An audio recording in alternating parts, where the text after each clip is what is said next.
Hi guys and welcome. You're joining me today for a sewing transformation and it's going to be on the top that I'm wearing.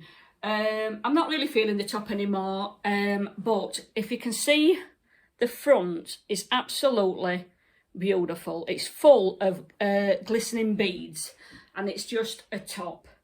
And what I'm going to be changing it into, I'm going to be changing it into basically a blinging cushion for my bed. So it's an easy transformation.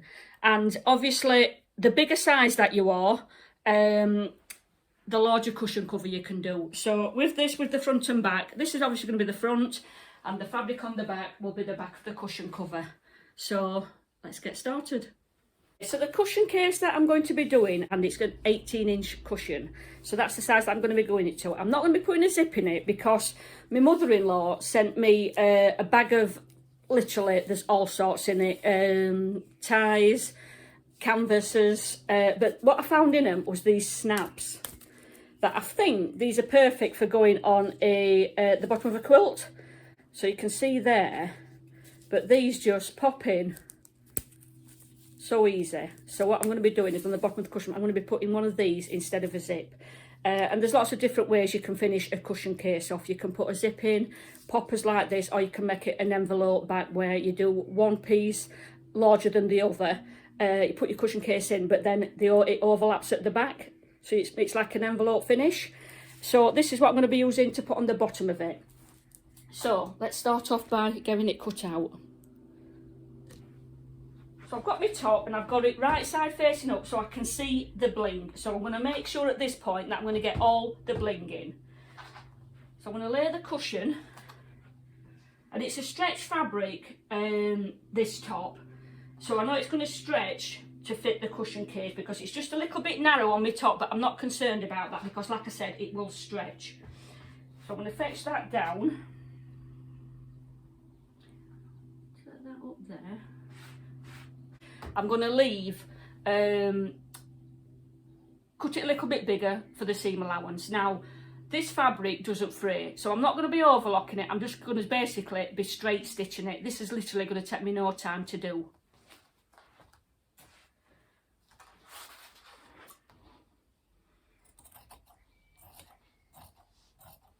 So I'm just cutting on the outside of that outside seam.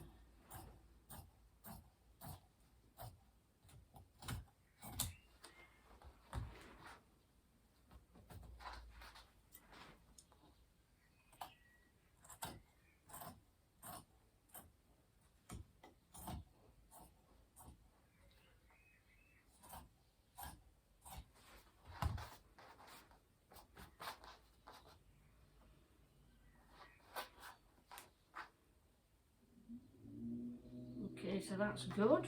So I've got my, have a look at the top, bring that round, and I'm just going to cut this top bit off.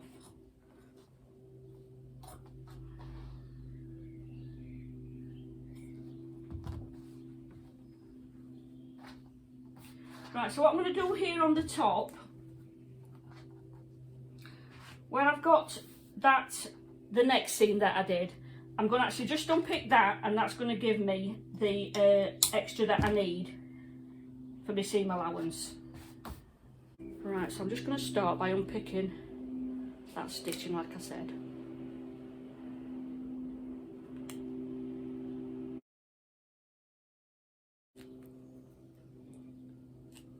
So if you've got any t-shirts, tops, dresses that you used to really like, but then you're getting tired of it, and it's got beautiful prints on, bling in detail, you can always upcycle it by making beautiful cushion covers.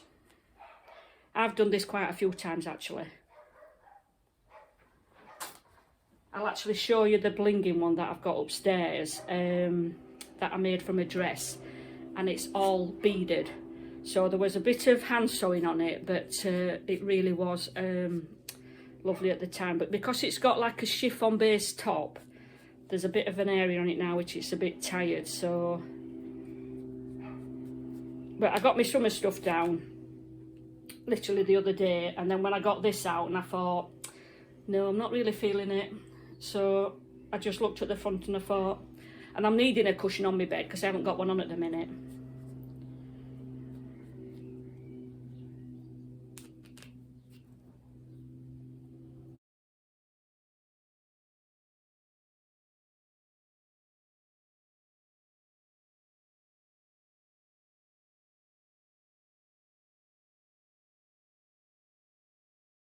So let's get the machine set up in the right colour cotton, and then let's get this show on the road.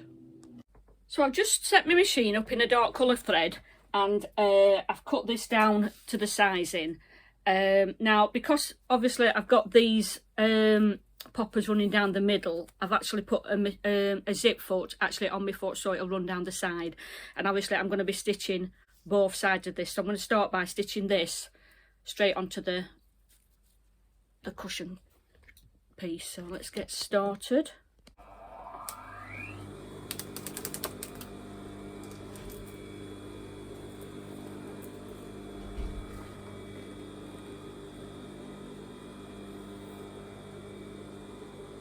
So I'm just laying this straight on, back tacking and running it down the edge of the fabric.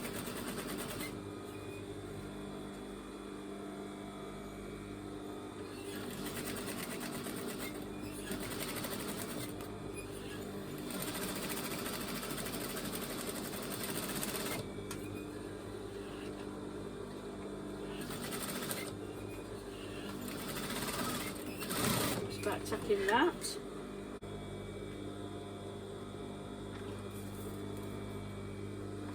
Now I'm just lay that on there for now, but I'm going to flick this over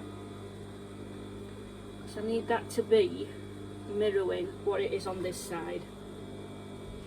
So that's there. So they're basically side by side.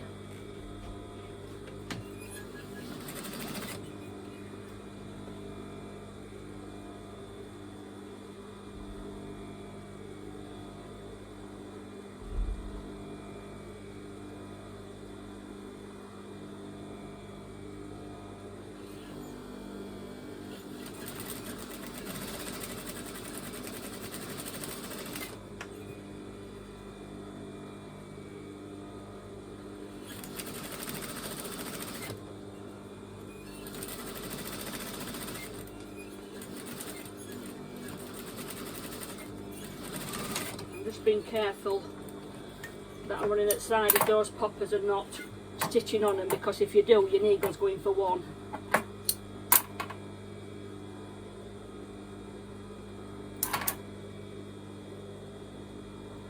Right, so I'm going to be changing my foot for the other side at this point.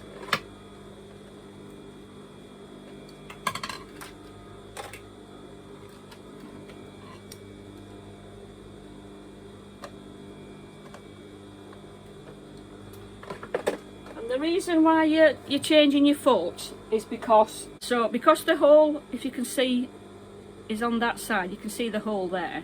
So where the hole is, you need that on the popper side, so it's getting as close to it as you can, because if you had it on the other side, can you see, it would literally just be running down the outside edge. So let's get these fully stitched in place.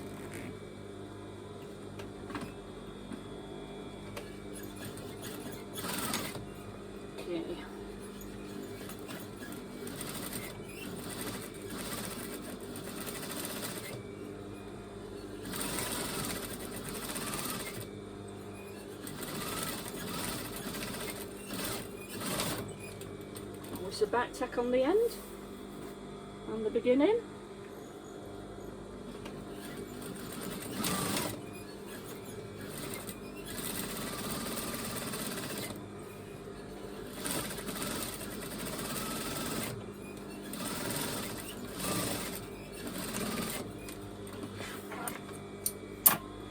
Okay, so I'm going to pop these in position.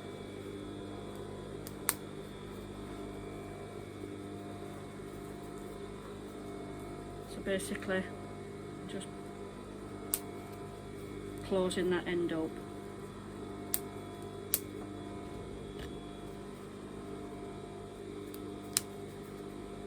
But these are a really good strong fastener.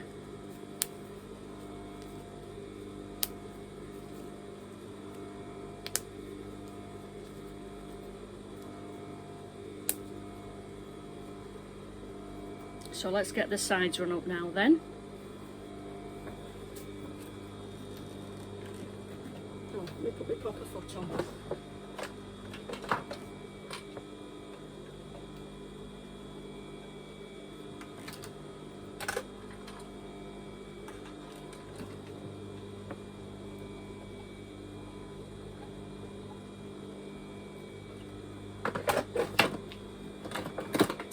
Right, because this is slightly opening on here, what I'm going to do is I'm going to come across underneath where I'm stitching the taping and then start to come down at both sides.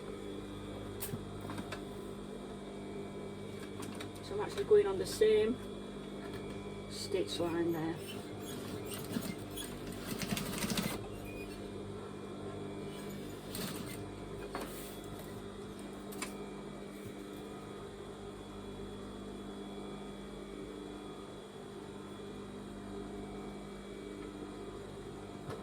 So I'm just holding that in the centre and then running down.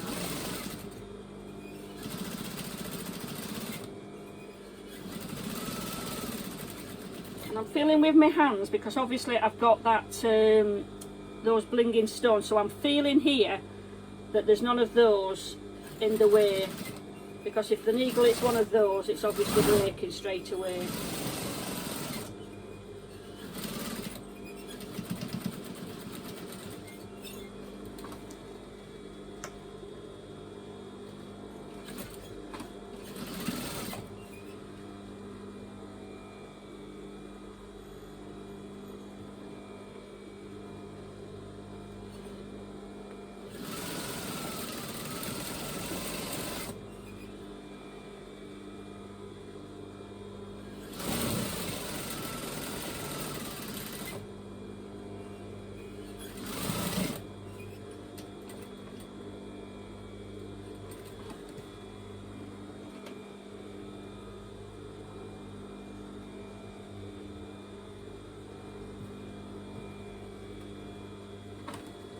Let me just get this straightened up round here.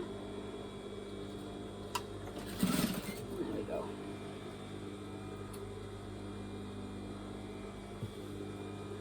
Once again, I'm just getting my edges together.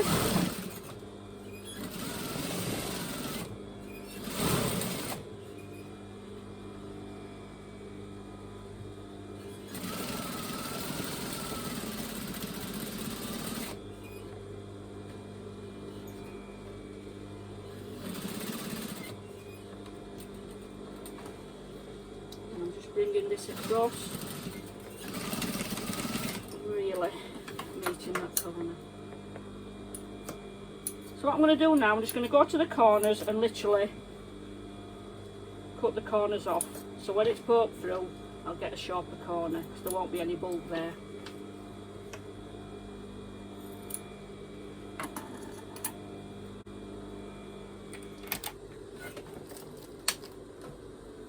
Right, so literally I'm going to go and put this now, turn it the right way, put it on the cushion pad and we'll have a look at it.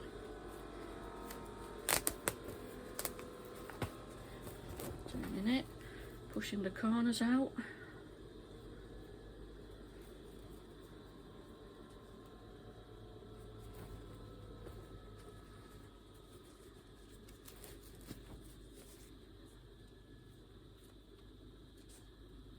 Cut them cottons off. Okay, so this is the finished cushion in the centre of my bed. I don't know whether the lighting's picking up. Can you see the bling that's shimmering when the light's catching it? It really has made a beautiful cushion cover. Right, I'll turn it the other way so that if you wanted it plain, you could have it plain and not have the blinging showing. Or even if you've got a lovely print that's not blinging. So this is the back of the cushion that the blinging beads aren't on there, but it still makes a lovely cushion cover and goes very well with the white bedding. So this is the other cushion that I was telling you about that I made a while back, and this used to be like a frapper dress, but it's just completely covered in beads. So I did have to do a lot of hand sewing on that. So if you've got, like I say, you've got a gorgeous dress but you're tired of wearing it, you can always, again, like I said, make some beautiful cushion covers. And these two cushions I actually made from, it was a pelmet, I think, or they might have been top of some curtains. And basically I just cut it up and made these two. These two actually belong in my daughter's bedroom, but I thought I'd just come and show you again because they're just made, again, two stunning cushions for a bed. So that's my little make where I've actually made a cushion cover from one of my tops that I basically wasn't happy wearing anymore. So I'm more than happy with the end result where I've got my pretty cushion cover for my bed. So you can see it's just so easy, and I think a lot of people might not think to do that from an item of clothing. Or like I said, the end two, one was a dress and the other was just an offcut from something that you'd hang up at your window, and it just made two stunning cushion covers for your bed. So again, number one thing to remember when you're doing anything like this is just to make sure that you allow your seam allowance and that your cushion cover is going to fit at the end of it, because it'd be a shame to cut it up and you're not allowed the seam allowance and it'd be too small, although technically you could go for a smaller cushion cover and downsize it. So I hope you've enjoyed this little transformation. I've certainly enjoyed the end result that I've got. Thanks for watching, guys. See you soon. Bye for now.